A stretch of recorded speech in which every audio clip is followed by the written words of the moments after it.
Hello friends, information technology के lecture number 9 में आपका स्वागत है। आज हम लोग डिस्कशन कर रहे हैं इंटरनेट सर्विसेज। पिछले लेक्चर में हम लोगों ने नेटवर्क के विषय में जाना, इंटरनेट के विषय में जाना, जो कंपोनेंट या टेक्नोलॉजी हमारे पास उपलब्ध है उनके विषय में हम जानकारी प्राप्त करने की कोशिश की है। अब ज़रा देखें कि इंटरनेट पर कौन कौन से सर्विस हमको ईजिली अवेलेबल हैं, जिसको हम अवेल कर सकते हैं, जिसका इस्तेमाल कर सकते हैं। इसमें सबसे पहला जो सबसे पॉपुलर इंटरनेट पर सर्विस है वो है सर्च इंजन। सर्च इंजन वो एप्लीकेशन है जो दुनिया के किसी भी कंपोनेंट को खोजने में हमारी मदद करता है। और ऐसे भी ह्यूमन टेंडेंसी है, हम लोग कुछ ना कुछ सर्च करते रहते हैं। कोई नया टर्म आता है उसके विषय में जानने की कोशिश करते हैं, कुछ बुक में टर्म दिया हुआ उसको समझने की कोशिश करते हैं, बुक में कोई प्रॉब्लम है नहीं समझ में आ रहा है तो उसको खोजने की कोशिश करते हैं कि उसका सॉल्यूशन कहाँ मिलेगा, क्योंकि हर समय तो स्कूल और टीचर उपलब्ध होते नहीं हैं। तो ऐसी स्थिति में इंटरनेट आपका मदद करता है। इंटरनेट आपको हेल्प करने के लिए हमेशा ही खड़ा रहता है। और इंटरनेट में वो सर्विस जो सबसे ज़्यादा इस्तेमाल किया जाएगा सर्चिंग के लिए, उसी को हम बोलते हैं सर्च इंजन, जिसमें गूगल सर्च सबसे पॉपुलर सर्च इंजन है। जो ही गूगल का साइट खोलेंगे सर्च इंजन मिलेगा। सवाल है कि सर्च इंजन किसी भी एप्लीकेशन को सर्च करने में हमारी मदद करता है, ये तो हम सब लोग जानते हैं। अब सवाल है कि करता कैसे है। तो देखिए, इस सर्च इंजन में कुछ पार्ट है। सबसे पहला पॉइंट होता है स्पाइडर या वेब क्रॉलर। वेब क्रॉलर कहने का मतलब एक ऐसा एप्लीकेशन प्रोग्राम है वो, क्योंकि ये है हमारा इंटरनेट। इसको आप इस तरह से ले लें।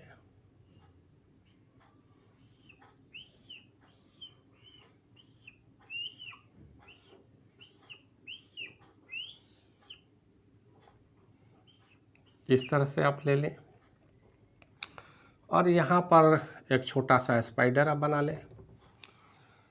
स्पाइडर या वेब क्रॉलर वो एप्लीकेशन है जो पूरे दुनिया में, पूरे इंटरनेट में ग्लोबल लेवल पर जितने भी वेबसाइट हैं और हर वेबसाइट पर जो एप्लीकेशन या इंफॉर्मेशन अपलोड किए जा रहे हैं उनको विजिट करते रहता लगातार। स्वाभाविक है कि आज हमने अपना वेबसाइट बनाया, अपना इंफॉर्मेशन अपलोड किया। तो इंफॉर्मेशन अपलोड किया तो उस इंफॉर्मेशन में क्या हमने बताया है, क्या हमारे वेबसाइट का नाम है, इसको सीधे ले जा कर के इंडेक्सिंग सॉफ्टवेयर को ट्रांसफ़र कर देगा कि देखिए एक नया वेबसाइट बनाई गई है और उनका ये नाम है। ये पूरे दुनिया के वेबसाइट का लिस्ट है। इंडेक्सिंग हम कर रहे हैं, जैसे बुक में इंडेक्स होता है चैप्टर वाइज, उसी तरह इंडेक्सिंग। तो इमीडिएट उस इंडेक्स में उसकी एंट्री हो जाएगी, जो भी साइट आपने बनाया। और सिर्फ साइट की बात हम नहीं कर रहे हैं कोई डॉक्यूमेंट अगर आपने अपलोड किया, नोट अपना इंटरनेट पर गए, ईमेल में डाल दिए, ओपन सोर्स में यूट्यूब पर कोई वीडियो डाल दिया हमने, तो यूट्यूब में जब वीडियो आपने डाला तो कहीं ना कहीं साइट में एक जगह चला गया। अब ये स्पाइडर या वेब क्रॉलर जो है ये खोजते रहता है कि कहाँ कहाँ नया नया इन्फॉर्मेशन आया है और उन सबको एक प्रॉपर एप्रोप्रिएट लिस्ट में डाल देगा। जो ही कोई बच्चा अपना ईमेल आईडी बनाता है तो पूरी दुनिया की लिस्टिंग में वो आ जानी चाहिए।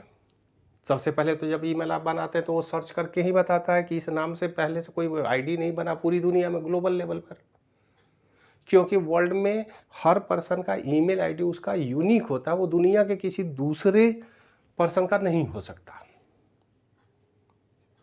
ठीक उसी तरह जैसे कोई नंबर आप लेते हैं, मोबाइल नंबर, वो दुनिया में फिर वो सेम नंबर दूसरे को नहीं दिया जा सकता, अदरवाइज यूनिकनेस क्या फिर मतलब ही नहीं, तो कोलिजन होने लगेगा। तो उस कोलिजन से बच के लिए हमारे पास इंडेक्सिंग सॉफ्टवेयर है।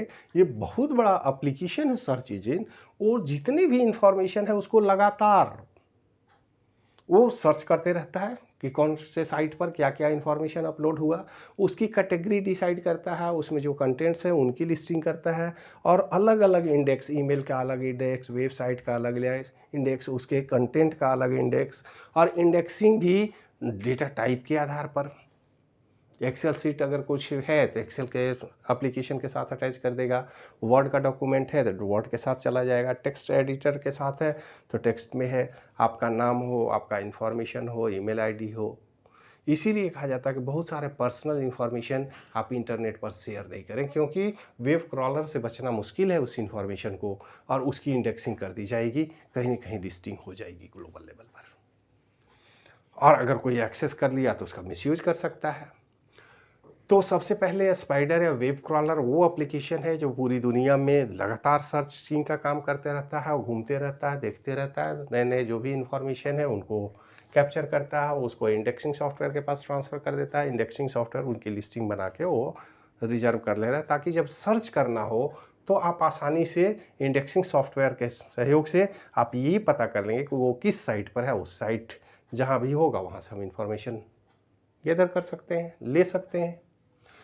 अब उसके बाद सर्च के भी कुछ क्राइटेरिया होते हैं। यूजर जो सर्च करता है उसमें देखिए क्राइटेरिया, मैथमेटिकल ऑपरेशन परफॉर्म करता है। जनरली हम क्या करते हैं कि कई बार हम जो सर्च करते हैं वो यूनिक नहीं होता है, उसमें कुछ पैरामीटर डाल देते हैं। जैसे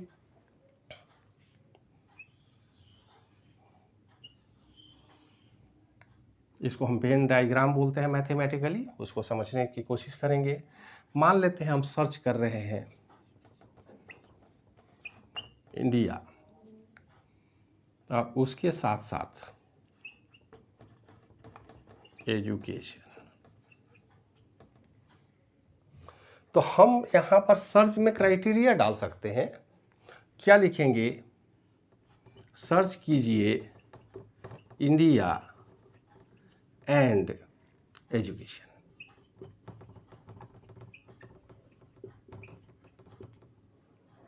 मतलब दो टर्म हम सर्च करना चाहते हैं, इंडिया के विषय में भी सर्च करना चाहते हैं और एजुकेशन, मतलब हर उस साइट को आप विजिट किए, उस इंफॉर्मेशन को हमको चाहिए जिसमें दोनों ही हो। तो दोनों, ये वाला जो रेंज है, ये रेंज, ये वो एरिया है जिसमें एजुकेशन का टर्म भी है और इंडिया भी टर्म है। तो इस एरिया को सिर्फ हम सर्च करना चाहेंगे तो हमें एंड ऑपरेटर की ज़रूरत पड़ेगी। हम सर्च में ऐसा भी लिख सकते हैं।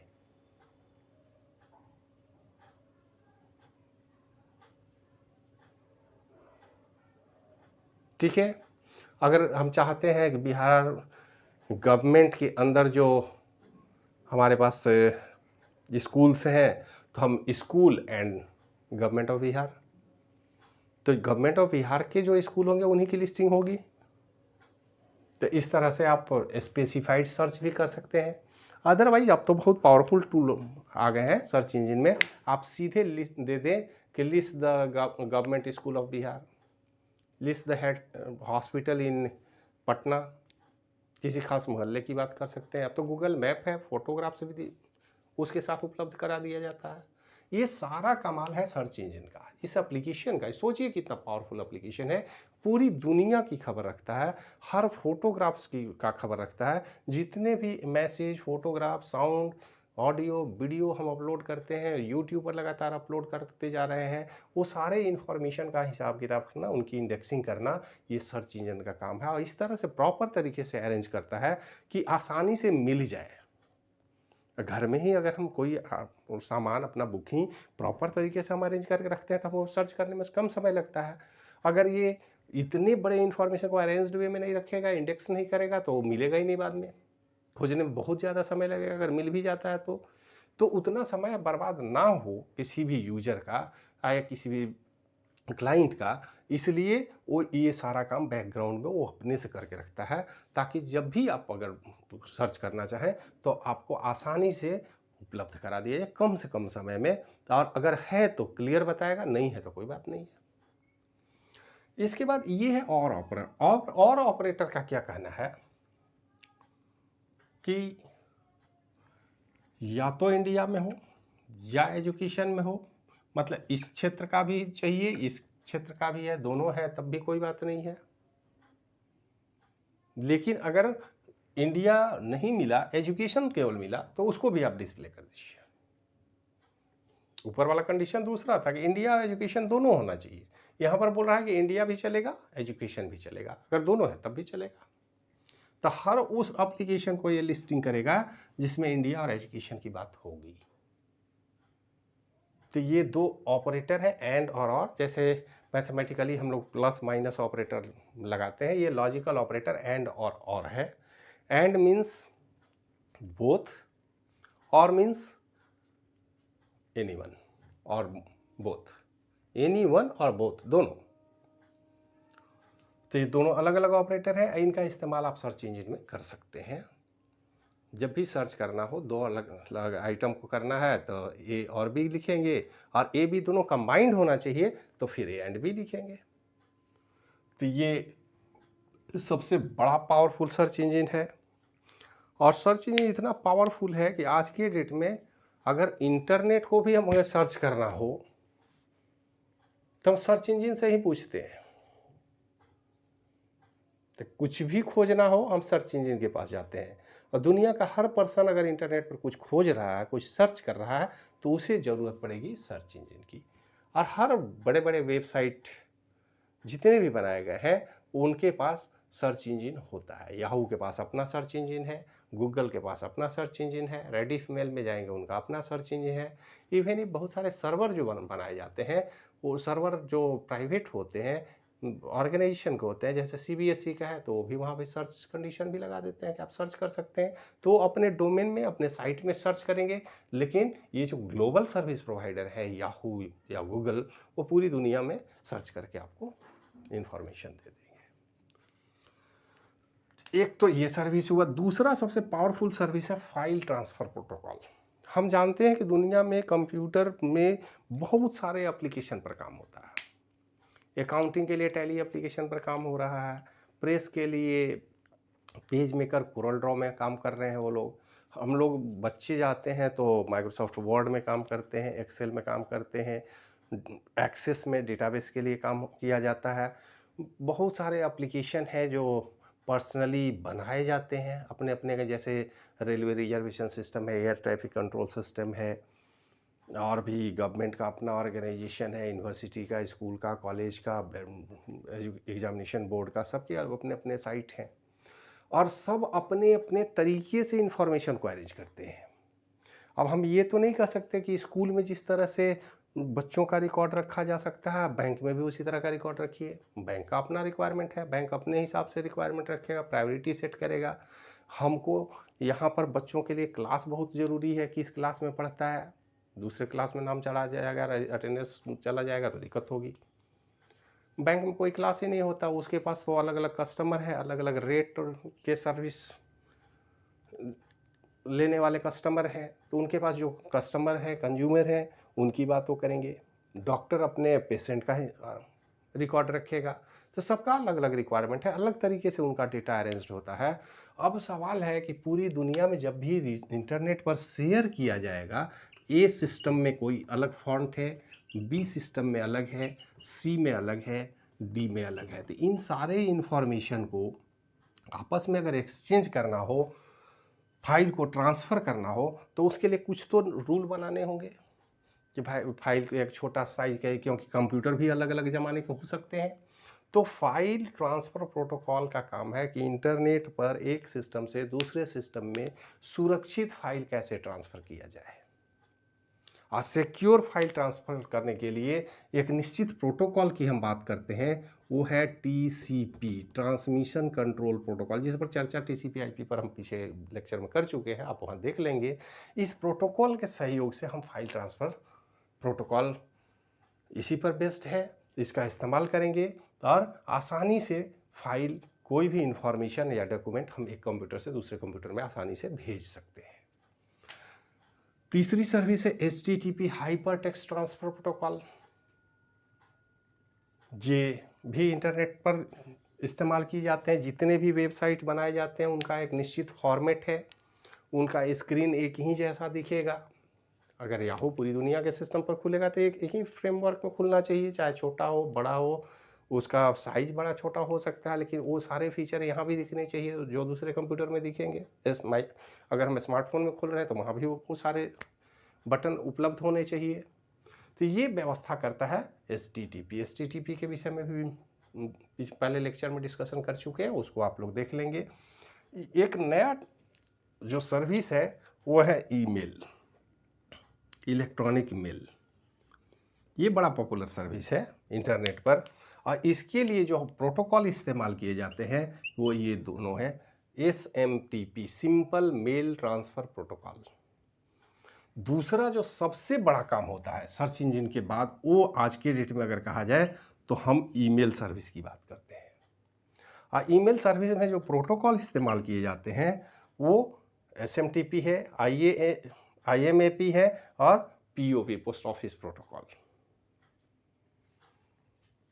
तो media access protocol, post office protocol, simple mail transfer protocol, ये तीनों ही प्रोटोकॉल ईमेल सर्विसेज में इस्तेमाल किए जाते हैं। इनका अपना अपना फीचर है, लेकिन इनका विशेष मकसद ये है कि इंटरनेट पर जहाँ भी, जैसे सर्वर है, याहू ने अपना मेल सर्वर बना रखा है, ईमेल के लिए अलग सर्वर ही डिज़ाइन कर दिया जाता है, और एक सर्वर से काम नहीं चलता उनका, एक देश में एक से अधिक सर्वर लगाते हैं वो, अब पूरी दुनिया की सर्विसेज आपस में जुड़ी हुई है।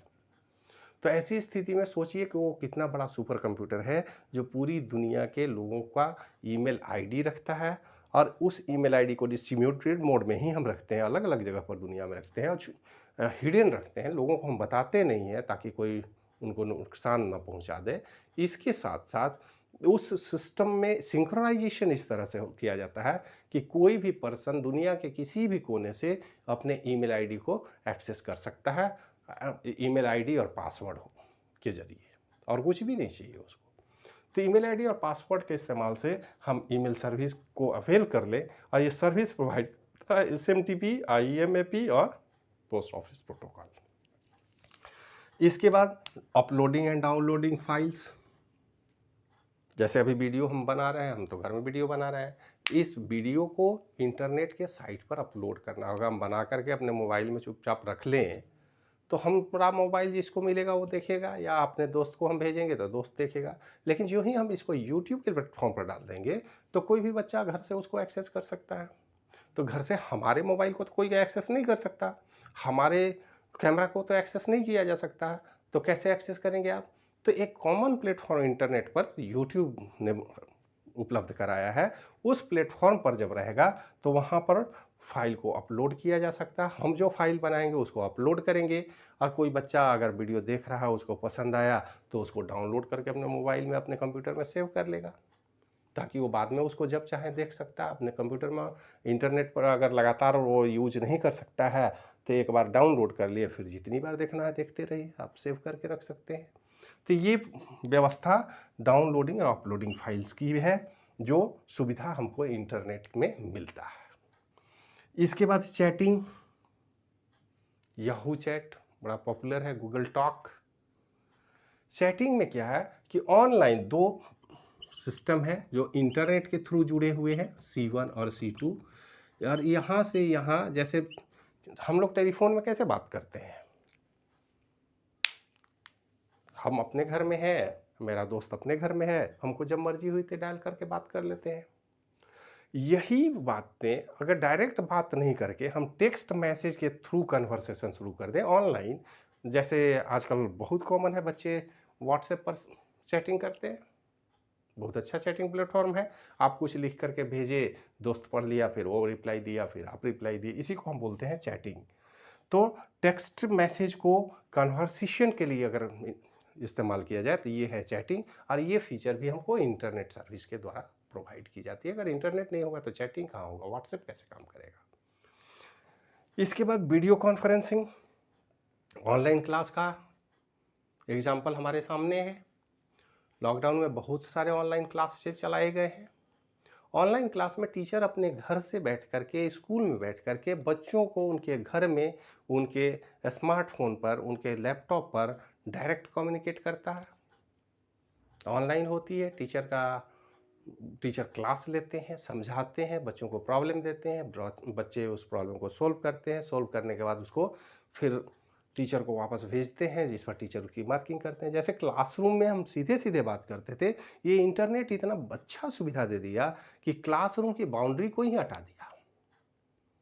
टीचर और स्टूडेंट कहीं भी रहें आपस में एक दूसरे से डायरेक्ट वीडियो कॉन्फ्रेंसिंग से इंटरेक्ट कर सकते हैं। ऑनलाइन क्लास की बात हो, ऑनलाइन मीटिंग की बात हो, अब मीटिंग के लिए भी बड़े बड़े ऑफिस में बड़े बड़े मीटिंग्स होते हैं, ग्लोबल लेवल की मीटिंग होती है, तो अब कहीं जाने की ज़रूरत नहीं है। अब वीडियो कॉन्फ्रेंसिंग पर 10, 20, 50 लोग अपने स्मार्ट डिवाइस के थ्रू जुड़ जाइए। अब वीडियो कॉन्फ्रेंसिंग ये सुविधा देती है कि आप टेलीविज़न में जैसे कॉन्फ्रेंसिंग देखते हैं कि अलग अलग जगह से लोग कन्वर्सेशन कर रहे हैं, वो व्यवस्था इंटरनेट के द्वारा ही संभव है। तो इंटरनेट में आज के डेट में वीडियो कॉन्फ्रेंसिंग बड़ा पॉपुलर फीचर है। उसके बाद ई लर्निंग तो ऑनलाइन क्लास का एग्जांपल आपने समझा।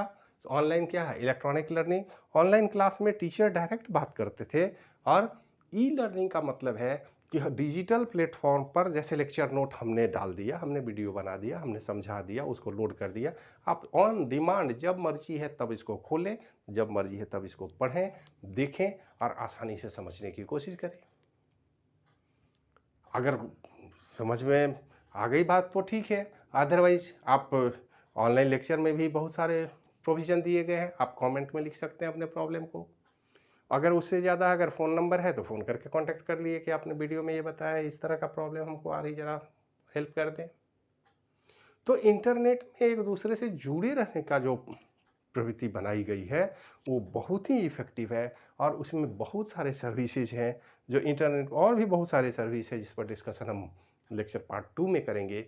आज के डेट में इसी बात को ध्यान में रखेंगे। एक बार अगर समराइज कर दें हम, तो सबसे ज़्यादा पॉपुलर सर्विस है सर्च इंजन, दूसरा है ईमेल सर्विस, तीसरा आप ले लें, ये ऑर्डर थोड़ा सा ऊपर नीचे है लेकिन आप ध्यान में जब याद रखेंगे तो आप ये ध्यान रखें कि search engine, email, then file transfer protocol, uploading downloading service है, चैट है, वीडियो कॉन्फ्रेंसिंग है, ई लर्निंग है, और ये 2-3 जो है ये प्रोटोकॉल्स हैं। ये 4, चाहे वो एफटीपी की बात हो, एचटीटीपी की बात हो, एसएमटीपी की बात हो, आईएमएपी की बात हो या पीओपी हो, ये प्रोटोकॉल है, ये सेट ऑफ रूल हैं जो इंटरनेट पर अप्लाई किए जाते हैं ताकि हमारा कन्वर्सेशन, कम्युनिकेशन, डिजिटल ट्रांसफॉर्मेशन, वो सारी सर्विसेज जो इंटरनेट पर मिल रही है वो निर्बाध रूप से बड़े आराम से लोगों तक पहुंच सके, उसमें बीच में किसी तरह का कोई प्रॉब्लम नहीं हो और कम्युनिकेशन ऑनलाइन बना रहे। ये सारी सुविधा देने के लिए ये सारे प्रोटोकॉल भी इस्तेमाल किए जाते हैं, और ये कुछ सर्विसेज हैं जिस पर डिस्कशन किए। इस लेक्चर में इतना ही, मिलते हैं नेक्स्ट लेक्चर में, तब तक के लिए धन्यवाद।